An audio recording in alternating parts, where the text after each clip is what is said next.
What's up, YouTube? Hope you guys are doing good. Today we're going to talk about alternators, externally regulated, which is what I have, and internally regulated alternators.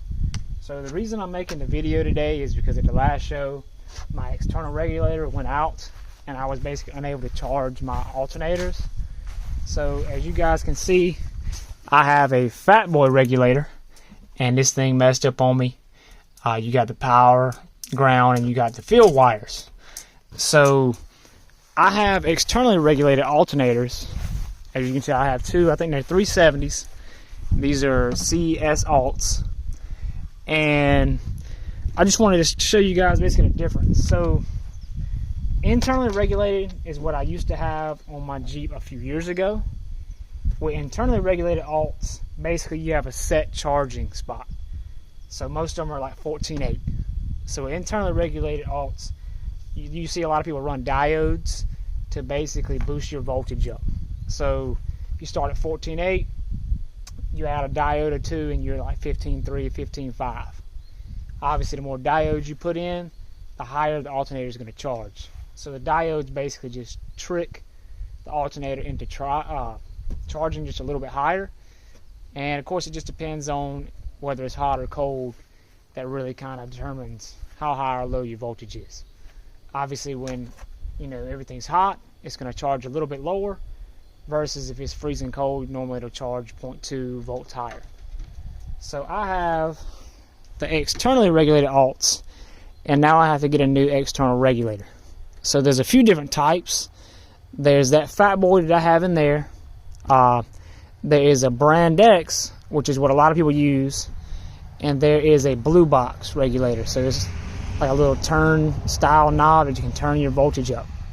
So externally regulated alts, you can kind of control what you charge at. For instance, my fat boy, I can kind of roll it up some and I could charge up to 17 volts. Obviously you don't want to do that, but I was normally trying to charge around 15.8 to 16 volts. And you can do that with the blue box or the brand X regulator. There's basically just an internal component that kind of converts them from external to internal. That's really the main difference. But with the external, you do need an external regulator. So if you do want a simple alt setup, internally regulated is normally the way to go.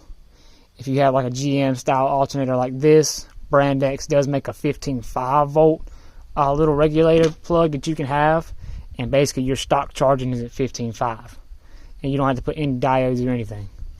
But if you have a normal internally regulated alt, it's just going to normally be at 14.8, and you will have to add in little diodes that I have a video on to basically boost your voltage up.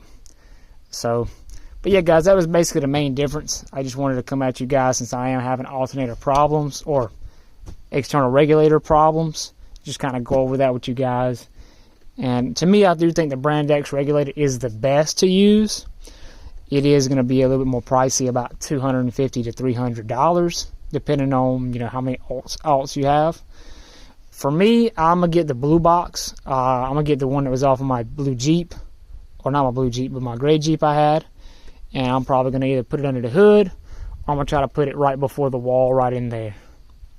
The only thing about that one is, if you do have more than 2 alts, you cannot use it. I think it's only rated for up to 2 alts. You might get a custom one built, or just use the brand X one. But the brand X one, I think if you have like 3 or 4 channels, it's going to be $300 plus for that external regulator. So the internal regulator is a whole lot cheaper, just because diodes are literally probably for a 100 pack, they're like $10. They're really cheap. And a lot less can go wrong with internally regulated alts.